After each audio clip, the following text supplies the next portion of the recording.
Hello student, welcome to my YouTube channel Himadris Physics Tutorial। আজ class 10-এর lens সম্বন্ধে পড়াবো। Class 10-এর লাইটের এটা আমার 5th লেকচার।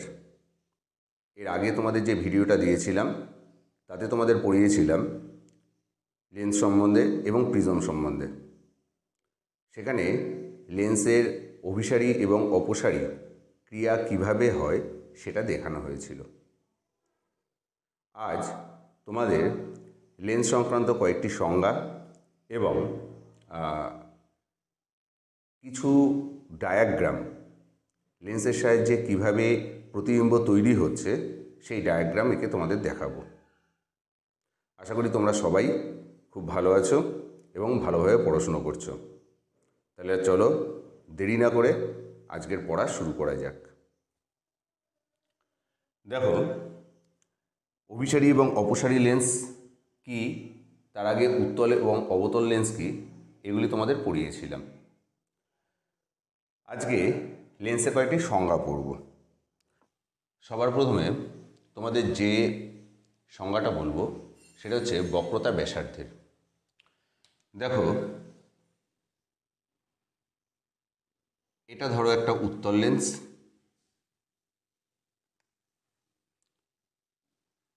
এবং এটা ধরো একটা অবতল লেন্স। এই উত্তল বা অবতল লেন্সের ক্ষেত্রে দেখো তোমরা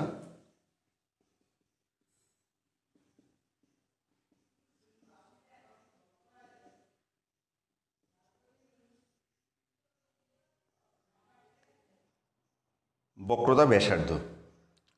দেখো, প্রত্যেকটা লেন্সে কতগুলি গোলীয় তলের অংশ হিসাবে রয়েছে।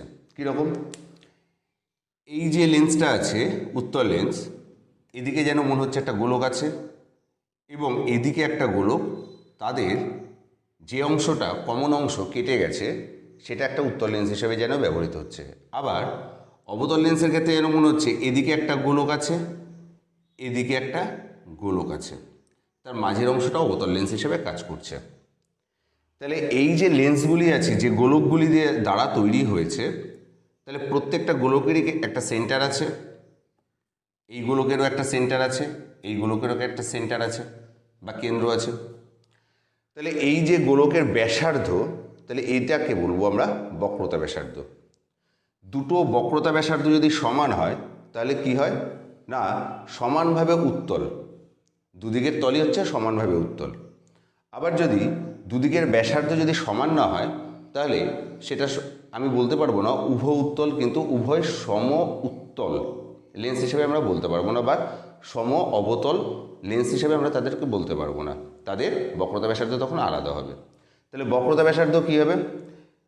লেন্স যে গোলকের বা গোলকদ্বয়ের দ্বারা তৈরি হয়েছে তাদের যে ব্যাসার্ধ তাকেই বলা হবে এর বক্রতা ব্যাসার্ধ।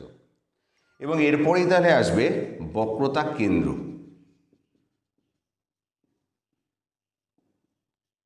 তাহলে বক্রতা কেন্দ্র কোনটা না, তাদের যে সেন্টার, এই যে গোলকগুলি তৈরি হয়েছে বা যে গোলকের অংশ হিসেবে এই লেন্সটা রয়েছে, তৈরি করেছে, তাদের যে সেন্টার তাকে বলবো বা কেন্দ্র, তাকে বলবো বক্রতা কেন্দ্র। আশা করি বক্রতা ব্যাসার্ধ, বক্রতা কেন্দ্র বুঝতে পেরেছ। এবার যেটা আসবে সেটা হচ্ছে প্রধান অক্ষ। প্রধান অক্ষ কি না, এই লেন্সের ঠিক মাঝখান থেকে এদের যে সেন্টারগুলিকে যদি যুক্ত করতাম, অর্থাৎ দুটো যে গোলক আছে, যে গোলকের দ্বারা তৈরি হয়েছে উত্তল বা অবতল লেন্স, তাদের সেন্টারগুলিকে যুক্ত করলে যে হরাইজন্টাল বা অনুভূমিক রেখাটা পাচ্ছি তাকে বলবো প্রধান অক্ষ। তাহলে এটা হচ্ছে প্রধান অক্ষ।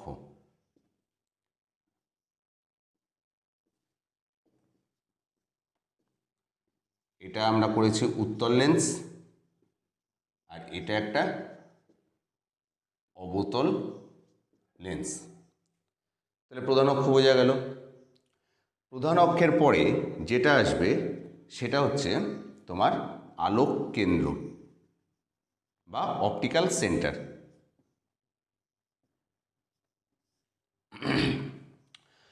আলোক কেন্দ্র বিষয়টা হচ্ছে কোনো লেন্সের উপরে যদি একটা আলোকরশ্মি তির্যকভাবে পড়ে, তাহলে তার প্রতিসরণের পরে সেটা যদি অপর তল থেকে যখন নির্গত হবে, যদি আপতিত রশ্মি এবং ফাইনাল প্রতিসৃত রশ্মি পরস্পর সমান্তরাল হয়, তবে ওই আলোকরশ্মিটা প্রধান অক্ষকে লেন্সের ভেতরে যে বিন্দুতে কাট করবে বা যে বিন্দুতে ছেদ করবে তাকে বলা হবে আলোক কেন্দ্র। কীরকম?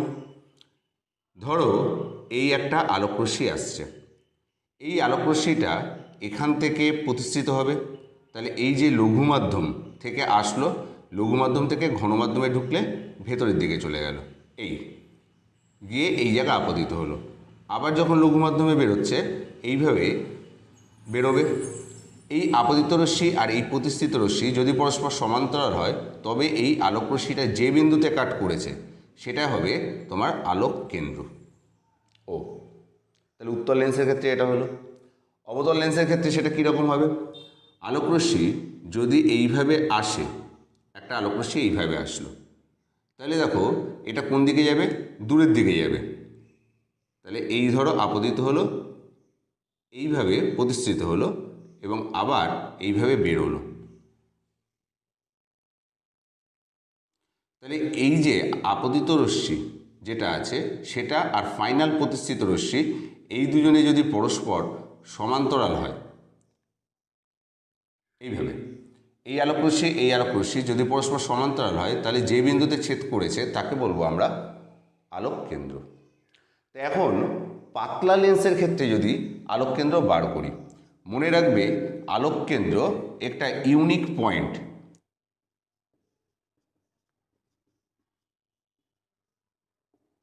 একটি নির্দিষ্ট বিন্দু, এটা কিন্তু চেঞ্জ হয় না, একটা ইউনিক পয়েন্ট বা একটা নির্দিষ্ট বিন্দু। এখানে বলা দরকার পাতলা লেন্স কি? পাতলা লেন্স হচ্ছে সেই লেন্স যে লেন্সের বেধ, যে বেধটা আছে সেই বেধটা বক্রতা ব্যাসার্ধ, যে কোনো তলেরই বক্রতা ব্যাসার্ধের থেকে যদি খুব ক্ষুদ্র হয়, তাহলে লেন্সের বেধ তার বক্রতা ব্যাসার্ধের তুলনায় ক্ষুদ্র, তাহলে আমরা তাকে বলবো পাতলা লেন্স। পাতলা লেন্সের ক্ষেত্রে এই যে আমরা প্রতিসরণের ফলে আলোকরশ্মি দেখলাম সরল, এই জিনিসটা হবে না, ডাইরেক্ট আলোককেন্দ্র দিয়ে বেরোবে। কীরকম দেখো, এই ধরো একটা পাতলা লেন্স উত্তল, এর আলোককেন্দ্র যদি এটা হয়, আলোকরশ্মি ডাইরেক্ট এইভাবে বেরোবে। অবতল লেন্সের ক্ষেত্রেও তাই, যদি এটা একটা পাতলা অবতল লেন্স হয়, তাহলে আলোকরশ্মি এইভাবে এসে এইভাবে বেরোবে, এটা হবে আলোককেন্দ্র।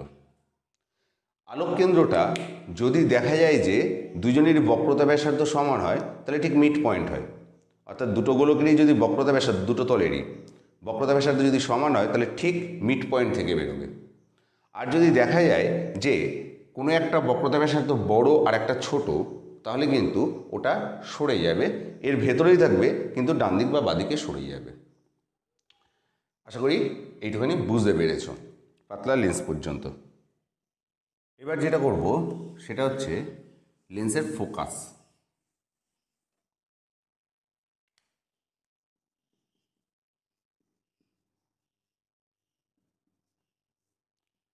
তো ফোকাস কাকে বলবে না, কোনো উত্তল লেন্সের ক্ষেত্রে দেখো বা অবতল লেন্স, দুটোর ক্ষেত্রে কীরকমভাবে দেখো বিষয়টা বলবো।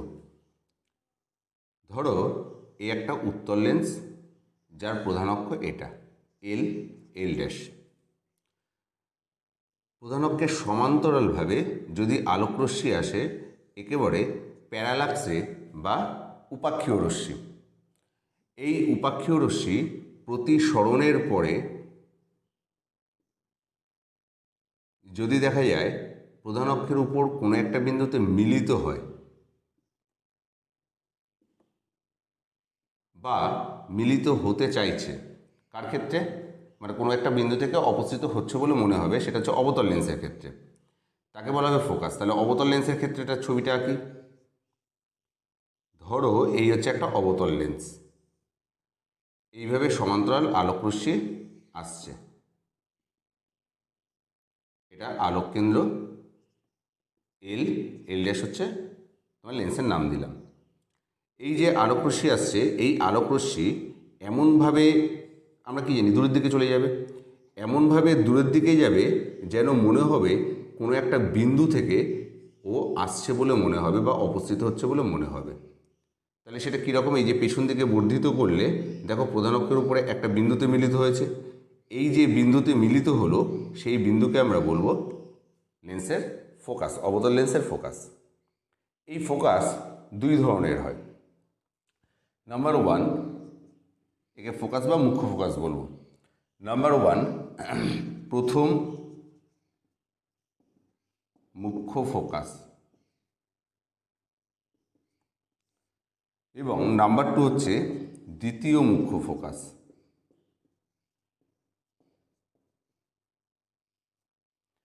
বিষয়টা কীরকম দেখো, যদি দেখা যায় যে উত্তল লেন্সের ক্ষেত্রে কোনো একটা বিন্দু থেকে যদি আলোকরশ্মি এইভাবে বের হয় এবং তারা প্রতিসরণের পরে পরস্পর সমান্তরাল হয়ে যায়, তাহলে যে বিন্দু থেকে আলোকরশ্মি আসছে সেই বিন্দুটাকে আমরা বলবো প্রথম মুখ্য ফোকাস। দেখো বিষয়টা বোঝা গেল কিনা, এখান থেকে আলোকরশ্মি এইভাবে চারপাশে ছড়িয়ে পড়ছে, কোথায় না প্রধান অক্ষের উপরে অবস্থিত কোনো বিন্দু থেকে আলোকরশ্মি নির্গত হওয়ার পরে সেই প্রতিসরণের পরে তারা যদি পরস্পর সমান্তরাল হয়ে যায়, তাহলে যে বিন্দু থেকে আলোকরশ্মি আসছে সেই বিন্দুকে আমরা বলবো প্রথম মুখ্য ফোকাস। তাহলে অবতলের ক্ষেত্রে এটা কীরকম হবে, অবতলের ক্ষেত্রে দেখো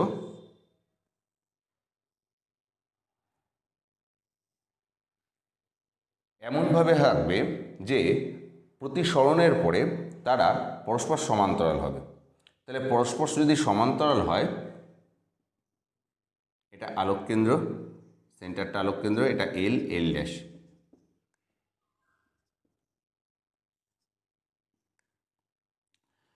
দেখো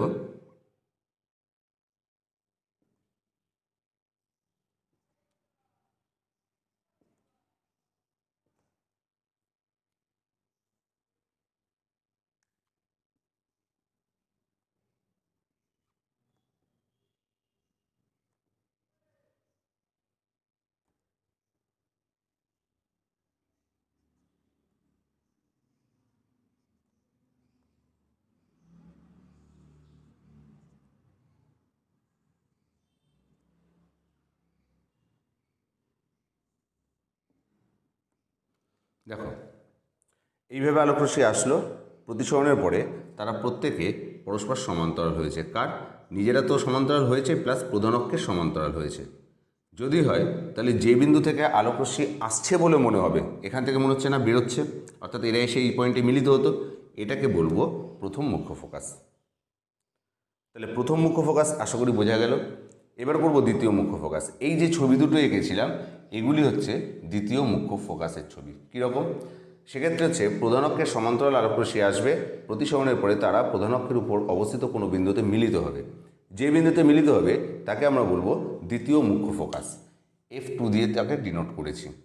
তাহলে এটাকে আমরা F1 দিয়ে ডিনোট করেছি, এটাকে F2 দিয়ে ডিনোট করেছি। আশা করি বোঝা গেল।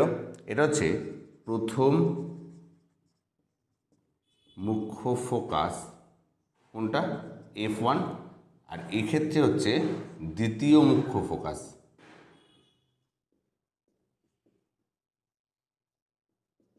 F2। দেখো বুঝতে পারলে কিনা, প্রথম মুখ্য ফোকাস এবং দ্বিতীয় মুখ্য ফোকাস আশা করি বুঝতে পেরেছ। কোনো একটা লেন্সে যদি বলা হয় মুখ্য ফোকাস, আমরা জেনারেলি এই দ্বিতীয় মুখ্য ফোকাস নিয়েই কাজ করব। কি বললাম? কোনো লেন্সের যদি বলে মুখ্য ফোকাস, তাহলে দ্বিতীয় মুখ্য ফোকাসকেই আমরা বোঝাবো, প্রথমকে নয়। ক্লিয়ার? এবার কাজটা কি করব? ফোকাস তল করব। ফোকাস তল বিষয়টা কি? এই যে ফোকাস আছে সেই ফোকাসকে ঘিরে প্রধান অক্ষের উপরে যদি তুমি এরকম একটা উল্লম্ব তল কল্পনা করো, এই যে উল্লম্ব তলটা হলো, এই তলটাকে বলা হবে ফোকাস তল। তাহলে এর ক্ষেত্রেও সেটা কীরকম, এইরকম। এইভাবে যদি তুমি একটা উল্লম্ব তল কল্পনা করো, যে তলটা প্রধান অক্ষকে, প্রিন্সিপাল অ্যাক্সিসকে ধরে নাও এটা এক্স, এক্স ড্যাশ, এটা এক্স,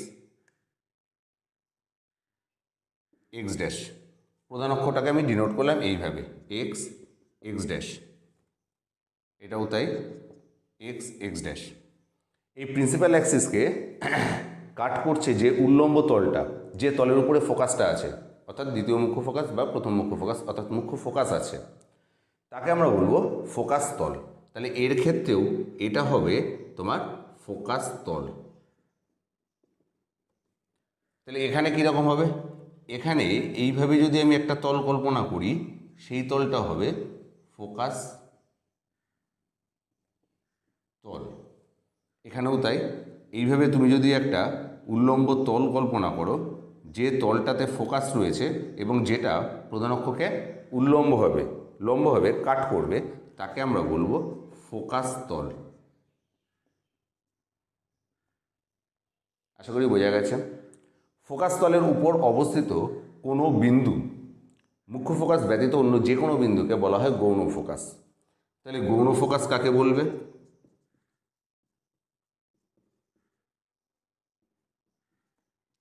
বা সেকেন্ডারি ফোকাস, সেটা হচ্ছে ফোকাস তলে মুখ্য ফোকাস ব্যতীত অন্য যে কোনো বিন্দুকে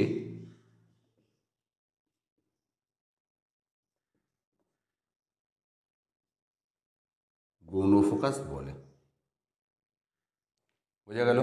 তার মানে এই যে মুখ্য ফোকাসটা আছে, সেই মুখ্য ফোকাস ব্যতীত অন্য যে কোনো বিন্দু এর উপরে হবে কি গৌণ ফোকাস। তাহলে তার কাজ কি, যখন প্রিন্সিপাল অ্যাক্সিস বা প্রধান অক্ষে সমান্তরালে যে আলোক রশ্মিগুচ্ছ এসছে, তারা প্রধান অক্ষের উপরে মুখ্য ফোকাসে কাট করেছে। কিন্তু যদি সমান্তরাল আলোক রশ্মি কিন্তু প্রধান অক্ষের সমান্তরাল নয়, এইভাবে যদি আসে, তাহলে সেই বিন্দুগুলি দেখা যায় ফোকাস তলের উপর অবস্থিত মুখ্য ফোকাস ব্যতীত অন্য যে কোনো বিন্দুতে মিলিত হতে পারে, বা কোনো একটা বিন্দু থেকে অপসৃত হচ্ছে বলে মনে হতে পারে। তাহলে সেই বিন্দুকে যেহেতু মুখ্য ফোকাস অর্থাৎ প্রিন্সিপাল অ্যাক্সিসের উপরে এ নেই, তার জন্য একে আমরা বলবো গৌণ ফোকাস। বোঝা গেল? আশা করি বুঝতে পেরেছ। এরপরে নেক্সট পার্ট করাবো। নেক্সট পার্ট দেখো, প্রথম মুখ্য ফোকাস, দ্বিতীয় মুখ্য ফোকাস, ফোকাস তল, ফোকাস সম্বন্ধে সমস্ত কিছু আমাদের আলোচনা হয়ে গেছে। এবার আমরা এই উত্তল বা অবতল লেন্সের ক্ষেত্রে আলোকরশ্মি পড়লে, অর্থাৎ কোনো একটা বস্তু আছে, সেই বস্তুর ক্ষেত্রে তোমার বিম্ব কীরকম তৈরি হবে সেটা আমরা দেখব। তো এটা করানোর আগে একটা সংজ্ঞা আমরা জেনে নিই। সেটা হলো ফোকাস দূরত্ব বা ফোকাস দৈর্ঘ্য। এটাকে ছোট হাতের এফ দিয়ে একে প্রকাশ করা হয়। এটা হচ্ছে আলোক কেন্দ্র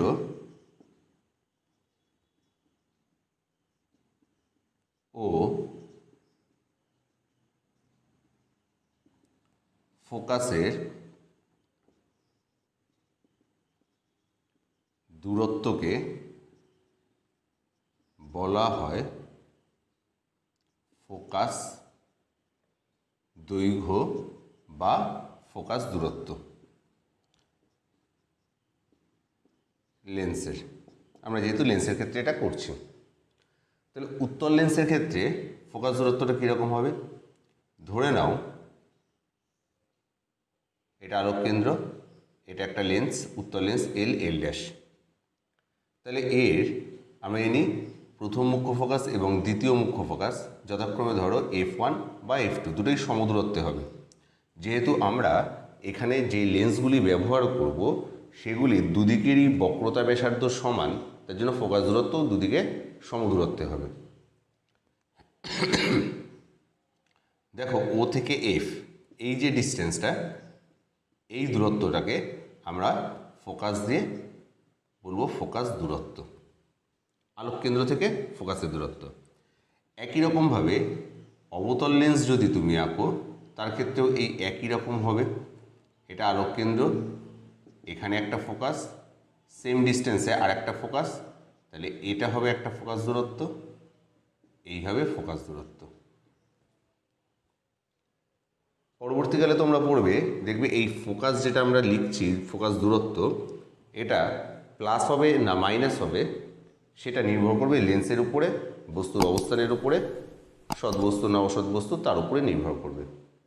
তাহলে অর্থাৎ আলো যেদিকে যাবে তার উপরে নির্ভর করে একটা সাইন কনভেনশন হয়, সেটা আমরা পরবর্তীকালে পড়বো। যদি কেউ 11-12 অর্থাৎ সায়েন্স নিয়ে পড়ো মাধ্যমিকের পরে, তাহলে সেটা পড়বে ক্লাস 12 আলোতে।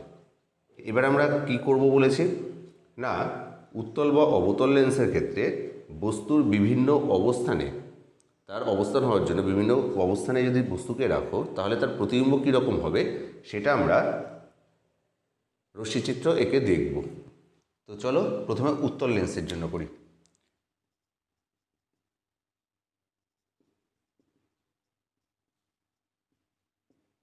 উত্তল লেন্স, এবং এক্ষেত্রে অবশ্যই মনে রাখবে আমরা সৎ বস্তুর ক্ষেত্রে করছি। তাহলে 1 নম্বর কেস করব যদি বস্তু 2f এর বাইরে থাকে। বস্তু 2f এর বাইরে থাকলে,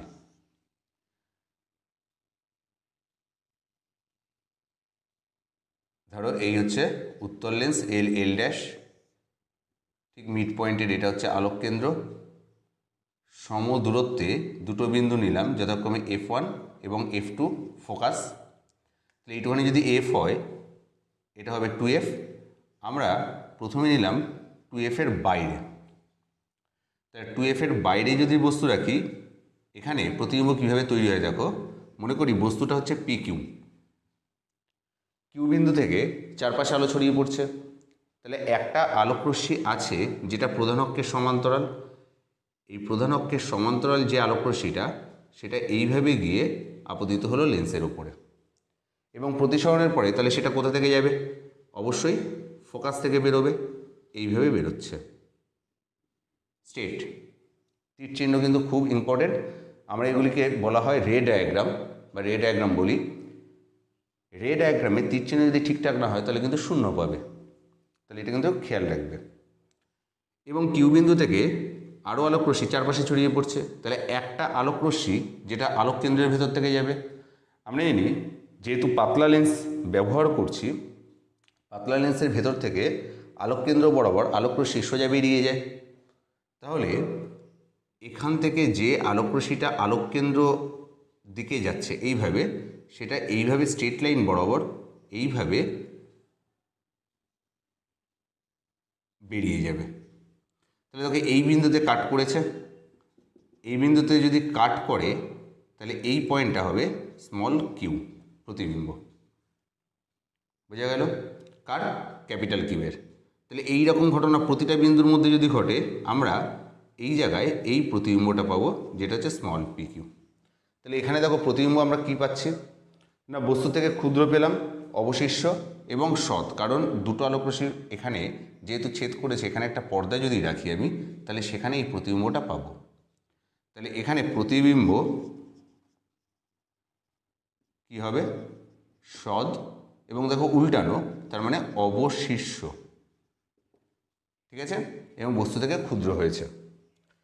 নেক্সট 2 নম্বর কেস যেটা করব সেটা হচ্ছে বস্তু 2f ও f এর মধ্যে থাকলে কি হবে।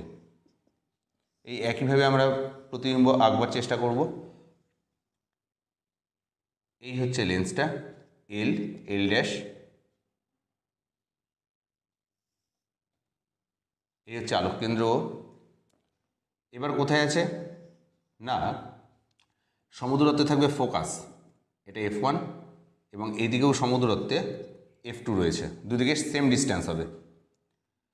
তাহলে এটা যদি এফ হয় তাহলে এই পর্যন্ত 2f ডাবল, তাহলে এই 2f এর ভেতরে রয়েছে, এফ আর 2f এর ভেতরে। সাপোজ এটা পি, এটা কিউ। একই রকমভাবে কিউ বিন্দু থেকে একটা আলোকরশ্মি আসবে যেটা প্রধান অক্ষের সমান্তরালে আসবে, আসার পরে সেটা এইভাবে ফোকাস থেকে বেরোবে, এই বেরোলো, একদম স্ট্রেইট বেরোবে, বোঝা গেল। আরেকটা আলোকরশ্মি যেটা আলোক কেন্দ্র থেকে যাবে, এই আলোক কেন্দ্র থেকে সোজা বেরোলো এইভাবে। তাহলে যেখানে কাট করেছে সেখানে এই প্রতিবিম্বটা পাবো। দেখো যত বস্তু লেন্সের দিকে আসছে প্রতিবিম্ব তত বড় হচ্ছে এবং দূরের দিকে যাচ্ছে। তাহলে এখানে দাঁড়াবে, এর মাঝের অংশগুলো একই রকম হবে, এটা হবে স্মল পি অর্থাৎ প্রতিবিম্ব। তো এই প্রতিবিম্বটাও কি হবে? প্রতিবিম্ব হবে সদ উল্টানো মানে অবশিষ্য, আর 1 নম্বর এর তুলনায় বড়, বোঝা গেল। যত তুমি এদিকে যাচ্ছ তত দেখো বাড়ছে। যদি শুধু সমান্তরাল আলোকরশ্মি আসতো তাহলে বস্তু কোথায় আছে না অসীমে, তাহলে অসীমে যদি থাকতো অর্থাৎ অনেক দূরে যদি থাকতো তাহলে ফোকাসে তৈরি হতো, বোঝা গেল। আর যদি ফোকাসে বস্তু থাকে তাহলে একই রকমভাবে আমরা এর আগে পড়েছি তারা পরস্পর প্যারালাল হয়ে যায়। তাহলে প্যারালাল হয়ে গেলে প্রতিসরণের পরে আলোকরশ্মিগুলি গিয়ে কোথায় মিলিত হবে না অসীমে মিলিত হবে। তাহলে অসীমে মিলিত হলে প্রতিবিম্ব তৈরি হবে অসীমে। তাহলে 3 নম্বর আমি না করে বলে দিতে পারি, যেহেতু আগে করেছো, বস্তু ফোকাসে থাকলে প্রতিবিম্ব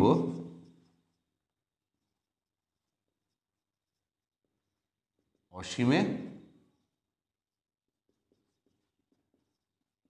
তৈরি হবে, বোঝা গেল। 4th কেস কি করব না, এবার ফোকাস আর আলোক কেন্দ্রের মধ্যে রাখব বস্তু, ফোকাস ও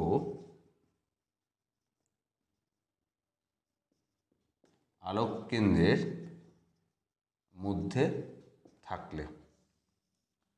তাহলে এক্ষেত্রে দেখো উত্তল লেন্সের ক্ষেত্রে এটা কীরকম হবে,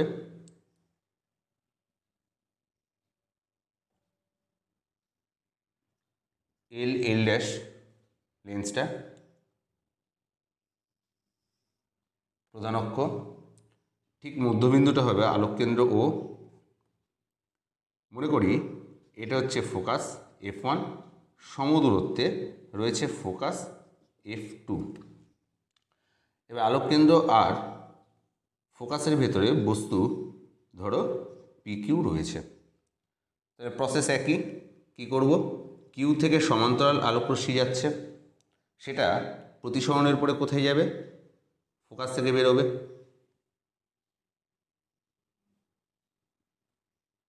এরকম স্ট্রেট বেরোচ্ছে, এইভাবে বেরোবে। এবং আরেকটা আলোকরশ্মি কোথা থেকে যাবে, আলোক কেন্দ্র দিয়ে যাবে, এইভাবে। দেখো এদের মধ্যে দূরত্ব ক্রমশ বাড়ছে, তাহলে এরা কখনোই মিলিত হতে পারবে না। তাহলে কি করব আমরা না, এই আলোকরশ্মিগুলোকে পেছন দিকে বর্ধিত করব এইভাবে।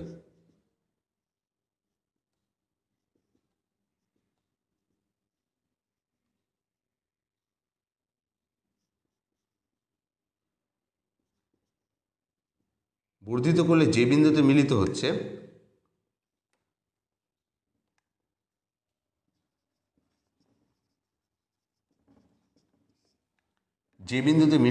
এরা এইভাবে পেছন দিকে বর্ধিত করলে সেই বিন্দুটা হবে কিউ এর অসৎ বিম্ব। কারণ কেন, এরা কিন্তু মিলিত হয়নি, এদিকে পেছন দিকে বর্ধিত করেছে, আলোকরশ্মি বেরিয়ে গেছে এদিকে, তাহলে এটা অসৎ বিম্ব। তাহলে এই জায়গায় পুরো পিকিউ এরই প্রতিবিম্ব এইভাবে থাকবে। তাহলে আমরা পাচ্ছি কি, আমরা অসৎ বিম্ব পাচ্ছি। কোন দিকে পাচ্ছি, যেদিকে বস্তু আছে দেখো সেদিকেই, এবং বস্তুর আকারের তুলনায় এর আকার অনেক বড়, ওকে। এবং একই শীর্ষ, মানে কি এও উপরের দিকে এও উপরের দিকে তৈরি হয়েছে। তাহলে লিখি এখানে কি কি, প্রতিবিম্ব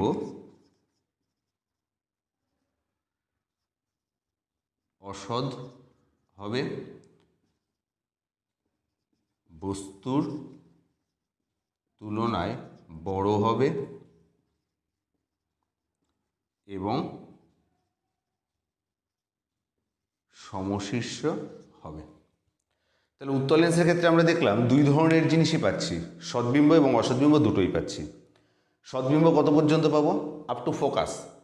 ফোকাসের বাইরে যতগুলি বস্তুর অবস্থান হবে তাদের জন্য সদ্বিম্ব পাবো, আর আলোককেন্দ্র আর ফোকাসের ভেতরে যদি বস্তু থাকে তাহলে অসদ্বিম্ব পাবো। তাহলে চলো এবার আমরা অবতল লেন্সের ক্ষেত্রে কাজটা করি। বুঝলাম এটা, আশা করি বুঝতে পেরেছো তোমরা।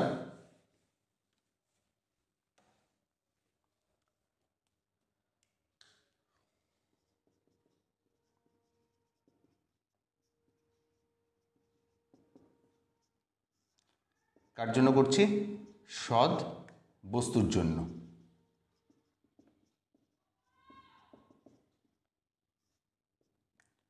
দেখো এক্ষেত্রে এটা হচ্ছে অবতল লেন্স,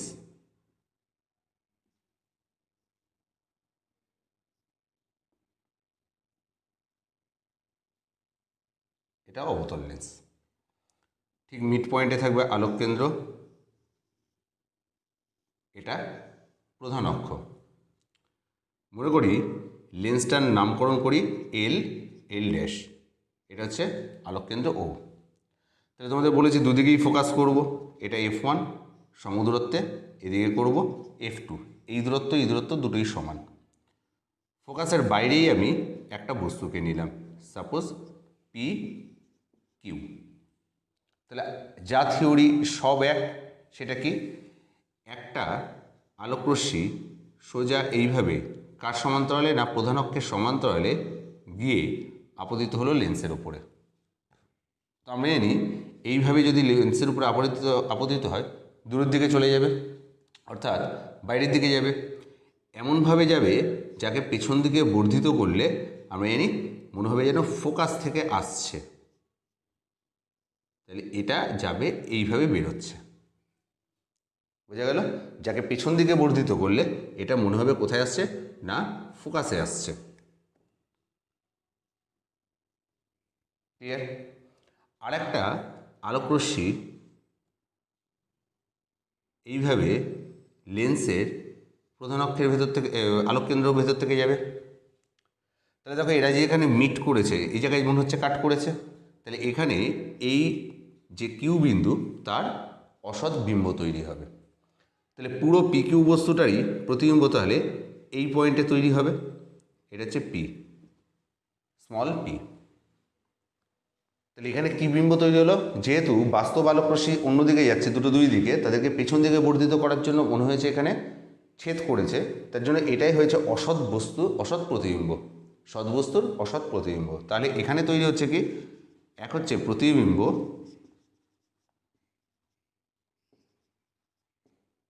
অসৎ হবে, সমশীর্ষ হবে ও বস্তুর তুলনায় ক্ষুদ্র। কোথায় আছে? যখন দেখো ফোকাসের বাইরে আছে, অর্থাৎ 2F ও F এর মধ্যে। তুমি যদি যে কোনো অবস্থানেই রাখো না কেন, এই জায়গায় অসৎবিম্বই সবসময়ের জন্য তৈরি হবে। এগুলো হচ্ছে সৎ বস্তুর ক্ষেত্রে। এবার অসৎ বস্তুর ক্ষেত্রেও করা যায়, সেটা আমাদের সিলেবাসে নেই, তাই করব না। এই পুরো বিষয়টা দেখো বুঝতে পারলে কি না। ওকে, যদি বুঝতে কোনো অসুবিধা হয় বা কোনো জিজ্ঞাসা থাকে তাহলে কমেন্ট সেকশানে কমেন্ট করবে, আমি অবশ্যই অ্যান্সার দিয়ে দেবো। আর বাড়িতে অবশ্যই এগুলি প্র্যাকটিস করবে ভালো করে, পরীক্ষায় এগুলি আসে, খুব ইম্পর্টেন্ট মাধ্যমিকের জন্য। তাহলে আজকে এই পর্যন্তই ক্লাসটা করাবো। সামনের দিনে তোমাদের এই চ্যাপ্টারে পরের যে অংশ আছে সেগুলির ক্লাস করাবো। আজকে এই পর্যন্তই থাক, তোমরা সবাই ভালো থেকো।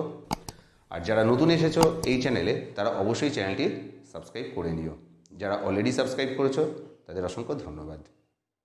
তো ততদিন ভালো থেকো।